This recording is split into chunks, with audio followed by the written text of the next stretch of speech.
Mesdames et messieurs, il y a une question que tout le monde se pose en silence et que personne n'ose formuler véritablement. Alors aujourd'hui, j'ose la poser ouvertement, sans tabou et de façon entièrement décomplexée, et à travers un discours qui sera un discours de vérité. Cette question est la suivante. Nos compatriotes de race blanche, aux racines judéo-chrétiennes, sont-ils compatibles avec la République française? Eh bien moi je dis très certainement.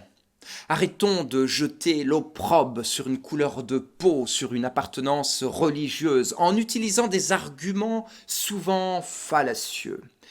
Lorsque j'entends dire que les Blancs d'origine catholique pourraient constituer une menace pour notre République, j'ai envie de dire arrêtons. Arrêtons l'exclusion, cessons d'alimenter les peurs qui se fondent sur des arguments souvent iniques, injustes. Sur quoi s'appuient ceux qui invoquent cette supposée incompatibilité de la culture judéo-chrétienne avec notre République? Tout d'abord, sur les textes religieux, mais c'est toujours un peu facile d'aller piocher des petites phrases un petit peu belliqueuses par-ci par-là.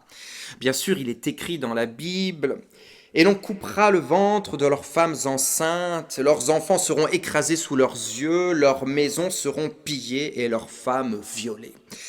Mais je suis persuadé qu'en cherchant bien, on peut trouver ce genre de phrase dans n'importe quel texte religieux, même dans le Coran.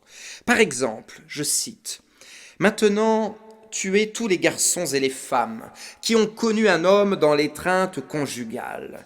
Quant aux fillettes encore vierges, gardez-les en vie pour vous. C'est quand même osé, ça, hein? Eh ben ça, c'est dans... Ah bah non, je me suis trompé, pardon, c'est aussi dans la Bible. Voyons un peu maintenant dans le Nouveau Testament. Femmes, soyez soumises à vos maris comme au Seigneur. Toute femme qui prie ou qui prophétise, la tête non voilée, déshonore son chef. Que la femme écoute l'instruction en silence avec une entière soumission. Je ne permets pas à la femme d'enseigner ni de prendre de l'autorité sur l'homme, elle doit demeurer dans le silence. Bon, d'accord, alors disons que cela a peut-être inspiré les guerres saintes, les tortures de l'Inquisition, les massacres au nom de la christianisation, la soumission de la femme pendant des siècles. On va encore me rappeler que les chrétiens ont massacré plus de 100 millions d'infidèles dans l'histoire, mais tout ça, c'est du passé.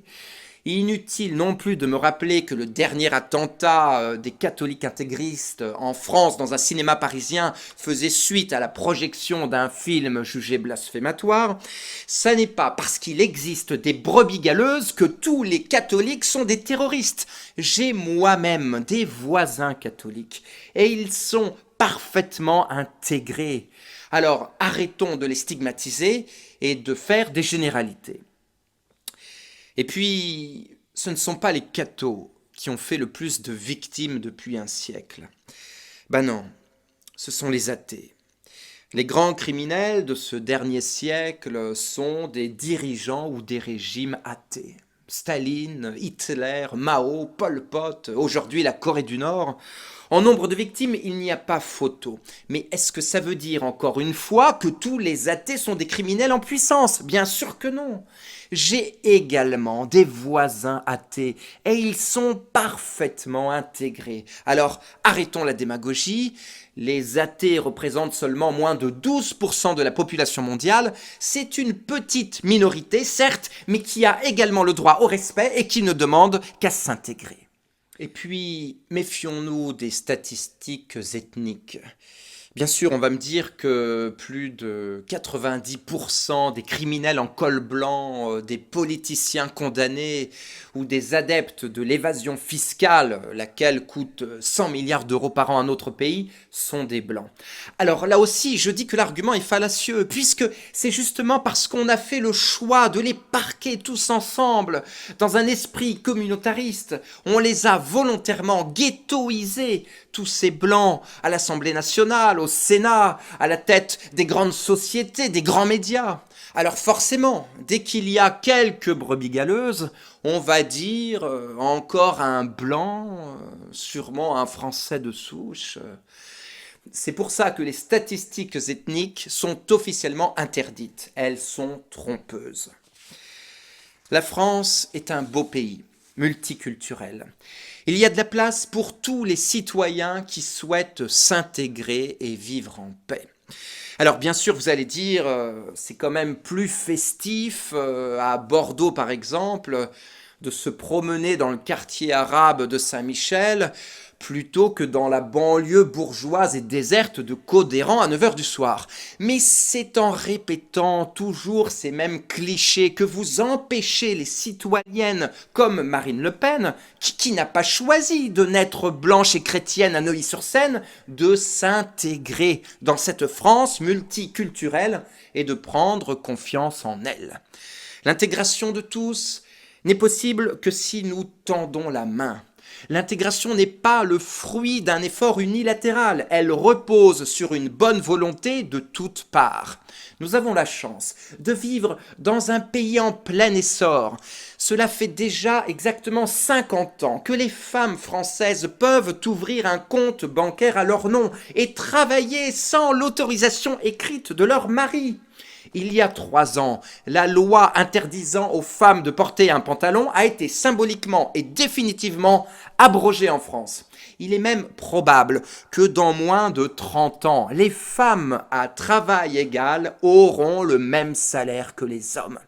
Notre pays est en marche vers une société plus juste, de moins en moins violente. Le nombre d'attentats perpétrés en France hexagonale est en diminution constante depuis 40 ans. Il y avait eu plus d'une 60aine d'attentats dans les années 70, une 50aine dans les années 80, une 30aine dans les années 90, une 20aine dans les années 2000 et une 10aine pour l'instant depuis 2010. Je me limite bien sûr à la France hexagonale parce que sinon il faudrait comptabiliser les attentats des indépendantistes en Corse, plus de 900 attentats depuis 40 ans, et certains esprits tordus diraient qu'il s'agit encore comme par hasard de blancs aux racines chrétiennes. C'est pourquoi je ne prêterai pas davantage le flanc à des discours de stigmatisation envers nos compatriotes blancs ou chrétiens. Pour conclure, je rappellerai que la France, c'est bien sûr Zidane, Omar Sy, Yannick Noah, Enrico Macias, Pierre Rabhi, mais ce sont aussi des blancs aux racines chrétiennes qui ont leur place dans notre société. Catholique ne signifie pas forcément intégriste, pas plus que corse ne signifie terroriste. Et être de couleur blanche n'implique pas non plus d'avoir le QI de Madame Nadine Morano. Arrêtons les préjugés. Vive la diversité.